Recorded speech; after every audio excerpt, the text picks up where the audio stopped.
violence and warfare that kind of launched them into the spotlight, it had to subside for Sesame Street to become a mainstream show. Bro, we're live. Hi, this is Nino with the Boise Hive Podcast. I am joined here in the studio with my graphic designer, engineer, co-executive producer, I don't know. He wears a lot of hats here, but Alex, say hi. Hey, how's it going? Alex is involved in a lot of cool things here at the Hive, which we're going to get into later. And I'm so excited that he is here with me in the studio. So here we go. This is our first Boise Hive podcast. So it might be best to kind of start off with what the Hive is, or what the Hive mission is. And what that is to prevent suicide within the local music community. And there's a lot of other services they do here. This place is a rehearsal studio. It's a food bank. They have a number of different life recovery services and mental health services. They have live shows here. Alex, you want to elaborate on anything else that the Hive does here? Yeah, it's a community center without the sort of sterile feeling associated with a community center. I mean, we offer like actual great services, like tangible services. You can come and rehearse for not a lot of money. You can record here, and get your band showcased on like live shows. It's great.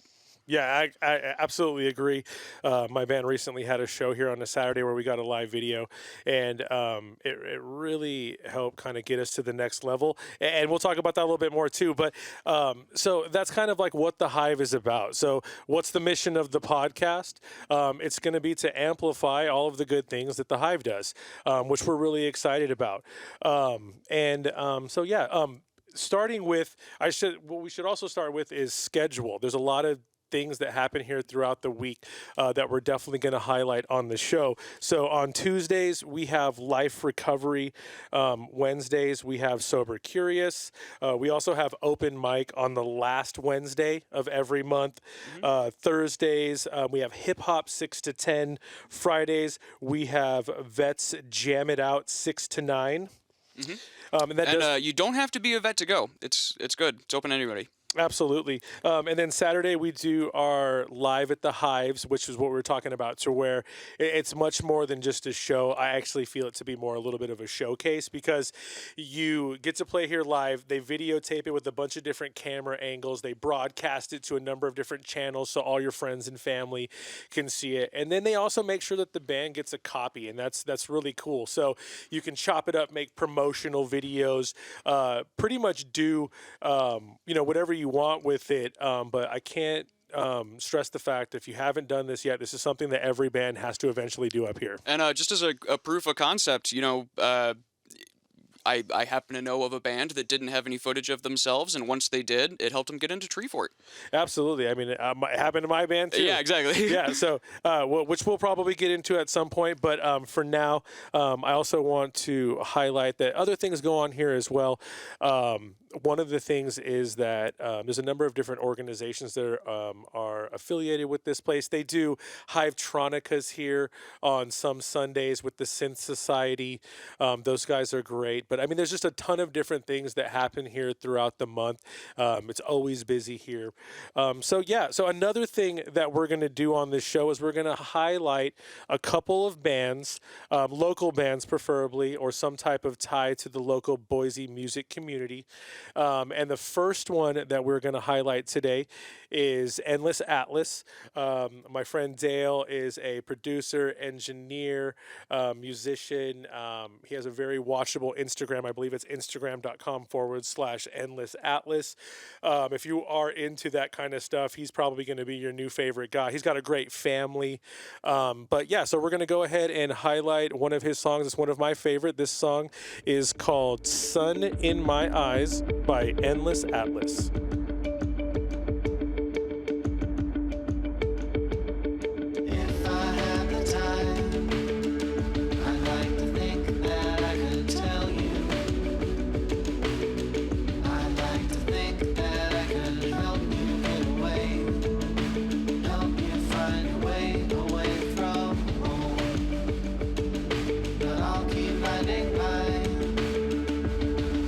Face and walk a line.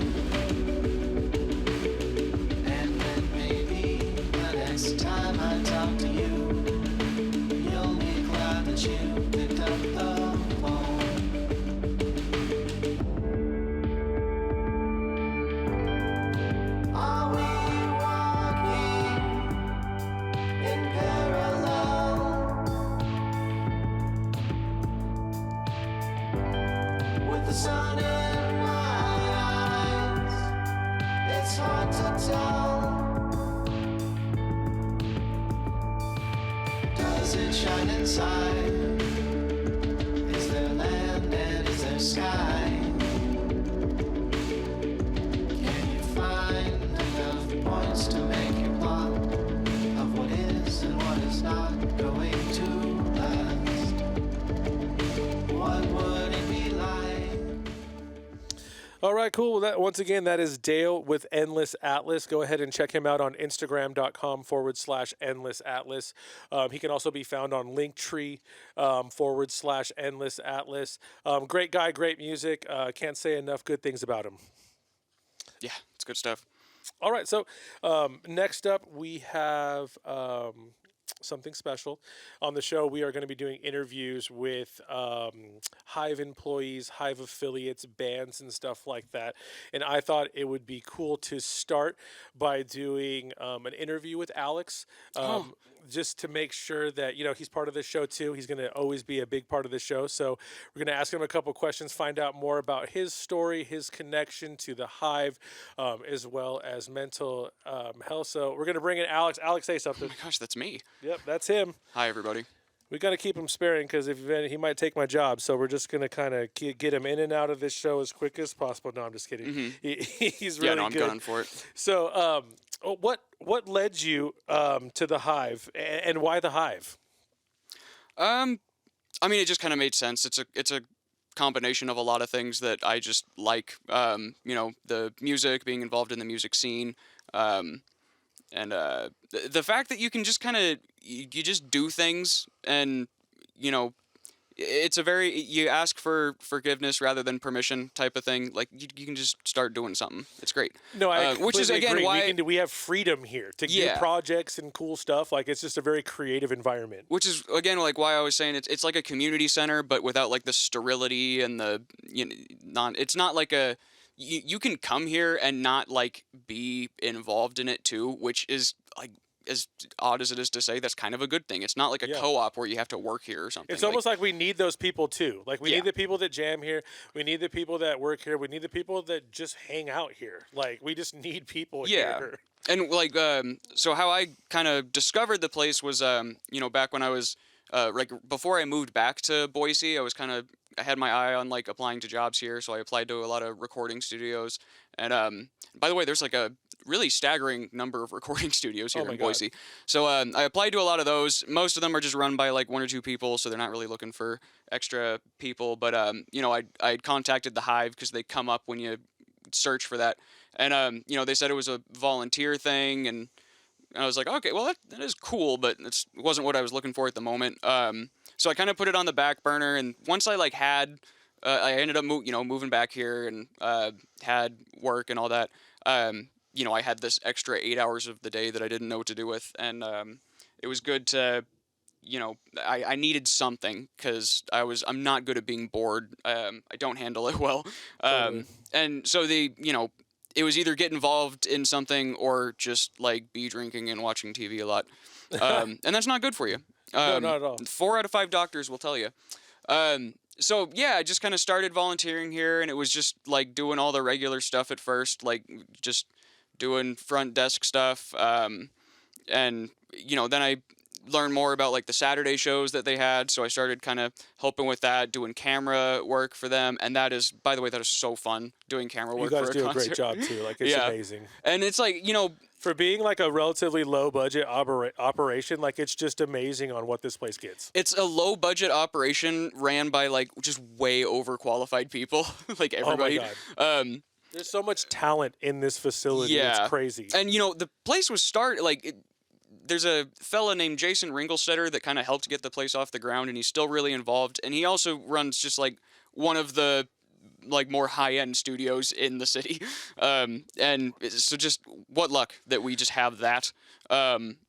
Oh my gosh, that's how I found out about the Hive actually, is I did a few studio sessions a few years back with him at Tonic, and he was like, well, you're not in a band, like you play, like you need to get involved with the Hive, and I didn't know what it was. A lot of people don't, but sure enough, when I did start playing in a group and we needed a place to jam, if you live in Boise and you're looking that kind of stuff up, like this is the place where you end up. I mean, tons of bands are here. Yeah. And it's a great way to just kind of get to know the local music scene, which Boise's always had like a pretty big music scene. It's a great way to get connected. It's an expansive scene. But and then go so ahead. eventually I started doing like learning more about doing the sounds for these shows, and I started doing that more and more. It wasn't my first time doing like learning how to like run sound. And that's actually kind of a funny story how that happened. You know, back when I lived in Seattle, I was briefly and very much by accident the manager of this like little nightclub, and there was a constant problem where like our sound guys were just sparsely available, and so I had to learn how to do sound very much just trial by fire. It pissed a lot of people off, but you know, I got something out of it. That's another good thing about the Hive is they give us access to like so much gear. Oh like, yeah. Like if you want to learn how to run like a crazy board, well then guess what? They're gonna give you a real quick tutorial and you're on the board. Or if you want to do lighting, they're gonna put you on a lighting system, teach you what to click on, and you're gonna learn that here. Like it's just there's not really a lot of barriers. It's like if you want to learn how to work some technology, like this is the place. Like it's really cool. Now, how long have you been here? I think I first started would have been September of 21, so it's been it's been a while. And yeah, at first it was just kind of doing like front desk stuff, and then yeah, it just turned into more the more I learned about what's here. The open mic thing started with actually another guy started a poetry open mic, and you know, the poetry scene just wasn't like taken off.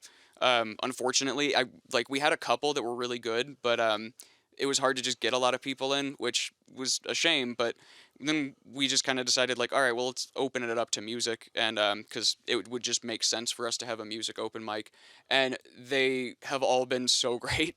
And it's just the variety. Like I purposely kind of put it out there that like, hey, just do whatever you want, just show up, and like, it's not an open mic where it's like you have to be, you know, 46 and have an acoustic guitar and play exclusively like Billy Joel songs. No, it's like we've had like thrash bands. But if you do though, you could come. Absolutely.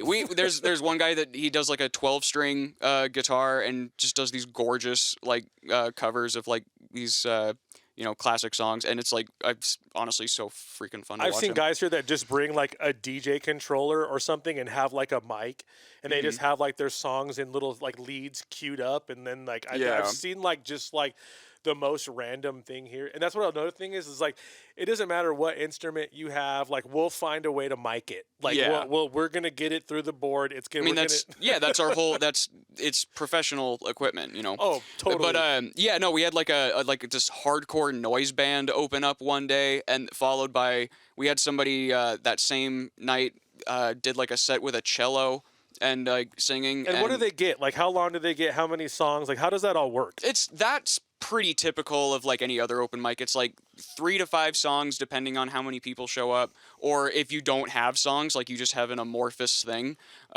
you know, like 10 to 15 minutes. That's good to know. That's good to know. That's pretty good. I mean, come down here with your band and not have a gig and play 5 songs and rock out here, and I guarantee you, you're going to get a real gig real soon. Like, I promise you. Like, I've seen it happen here with, like, every band. Well, and it also just like, if you're new to it, it takes just getting in front of people and getting used to that. Like, if you jump straight into, like, playing a big lineup, like, that's so not going to be fun for you. So it's like, yeah, you kind of have to do the open mic thing, and especially if you're doing an open mic series like this one where it's like just open to variety, and like you might have to like follow something that's way different than you. That's part of it. That's a big part of it. That's part of the flavor of the Hive, though. In one studio, you got someone jamming like classic rock.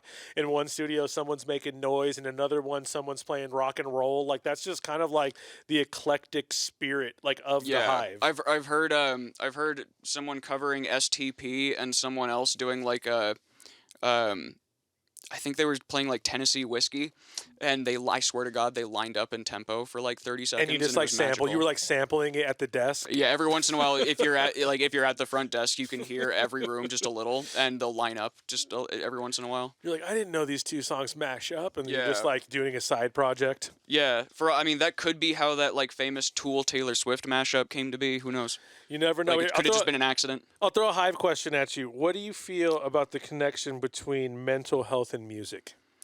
It's funny when you think about it. It makes so much sense that those two things would come together, and I think the organization just did it in a really clever way. Because and this might sound a little macabre, but like if you're trying to start an organization that focuses on mental health and suicide prevention, it just makes so much sense that your target audience would be the arts community. Unfortunate because for better or for worse, or for whatever reason, the two follow hand in hand a lot. And it could be that, artists are more prone to like depression and anxiety and all that stuff, or it could be that people who are suffering through that are more drawn to art. And I don't know which one is which, but I've seen studies that say sense. like 50% of musicians struggle with mental health, and like 12% of that like have suicidal thoughts. And I think that's like that's low. It's got to be more than that. Oh, I'm sure. That's just one study. Yeah. I would imagine it's much more, but I mean, there is a definite connection there. Well, and we do those. Another part of the Saturday shows is we do those interviews afterward, often done by our good friend Daniel over here. And that's one of the things that we always ask them, and everybody always has a really good answer. Like, nobody cops out of that question because everybody sincerely has a good answer. Go watch those, and pay attention at the end. Don't just when the bands are over, just shut that thing off. Like, watch some of the interviews. I've gone through some of those too for content, and really good things come up. Yeah, like imagine if you like a Tiny Desk show where like at the end they were like, hey, so like what do you do when you're sad? Like, it's fascinating because it's fascinating what people's answers are. It's so good. Yeah. Like, although a lot of the bands know like an interview is going to happen, it's not like something where like we kind of go over questions and prepare for anything like that. No, it's not prepared at all. It works so much better that way. Yeah, it's awesome. Well, I think that is enough of you today for us before you take my job. Anyways, that was great. Thank you, Alex. We are going to hear much more from him in the future. He's going to be a big part of this show, obviously. But thank you, man. Yeah. Okay, so I think we're going to kind of move into a feel-good story. I spend a lot of time here at the Hive, and I walk around and I bug people and I write down stories and stuff like that. And I did get wind of a cool story that Centennial High School had a Battle of the Bands, and apparently the first place and second place winner, when they won, they were able to then donate the proceeds to like whatever company they wanted to. And we found out that two of them, the first and second place winners of Centennial High School Battle of the Bands, both chose to donate the money to the Boise Hive, which we were very excited about. The first band was named Reverie. You can find them on Instagram.com/Reverie, and that's REVERIE. And the second place band, they were called Not Yet. Couldn't find them online, might be built into the name, but I'll tell you what, if you're already at the point right now to where you are winning Battle of the Bands, you should probably have a way for us to be able to like and follow you and support you. But again, I just want to say thank you to the Reverie and thank you to Not Yet. That was very gracious of you guys, and we always appreciate any support we can get from the teen community. So thank you guys so much. All right, and kind of along the lines of feel-good stories, you talk to people when you're around here, and just in this last couple weeks, I've had multiple people tell me that the Hive has saved their life. I mean, it comes up here. It's something that we talk about, and it's always the best people too. And I wanted to highlight one guy that I've been hanging out with a lot. His name is Daniel Bueller, and I'll tell you what, if you need someone to sing the praises of the Hive, or if you need a feel-good story, or you need to come down here and find him. He's here all the time. Again, his name's Daniel Bueller, and he was one of the first ones that just in a quick conversation kind of told me that this place is in the process of saving his life, which I am so excited for, that he's now a part of my life, and the world needs Daniel. It needs more Daniels to be able to take that first step, get some help, and get involved in organizations like this. So again, if you need a good feel-good story, you come down here, you find Daniel Bueller, and you'll find one, that's for sure. He's the spirit of this place, and he just got a fantastic haircut, and you gotta come see it. Dude, this guy had like this long beard and like he'd always wear a beanie, and that's just kind of how I saw him for like the first time. And he wasn't even a bad looking guy, like it wasn't even a big deal. And then all of a sudden the dude just shows up with like this rad haircut and like number 3's his face. He's like the best looking dude in the world. Like Yeah, it turns out he wears both well. yeah, You know. like it turns out that like he was just like he's a dime under that beard, you know. Anyways, you know, I just to kind of close off today before we get into another band, or to close out today, I just kind of want to tell everyone that this, you know, along with the kind of the spirit of the Boise Hive, you know, there's a lot of good feel-good stories, and recently, you know, my band's been jamming here for like a year. About 3 months into it, I kind of went on the website, poked around, and found what this place was all about. And it was just after a time to where my cousin, who was like my brother, my biggest music fan, always pushing me to do my music, killed himself during the pandemic. He was also a war hero. So it just all of a sudden I started realizing that, oh man, this isn't a jam spot. Like I think a lot of people start by rehearsing here just because, like you were saying, it's a cheap space where you can have access to gear and be able to get your practices done. But then I started realizing that there was just something special here, and it started hitting me that I wanted to be more involved and keep jamming here and meeting people. And now that I'm volunteering here now that I'm getting a chance to do this podcast, like I just want to thank everyone that's been working with us and giving feel-good stories and put content input. It's not just me and Alex in here.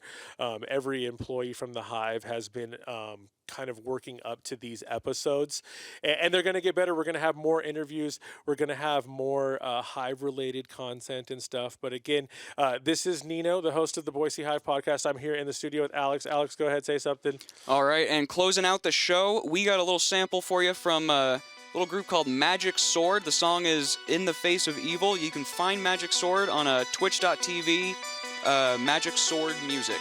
Stay beautiful, y'all. Let's go!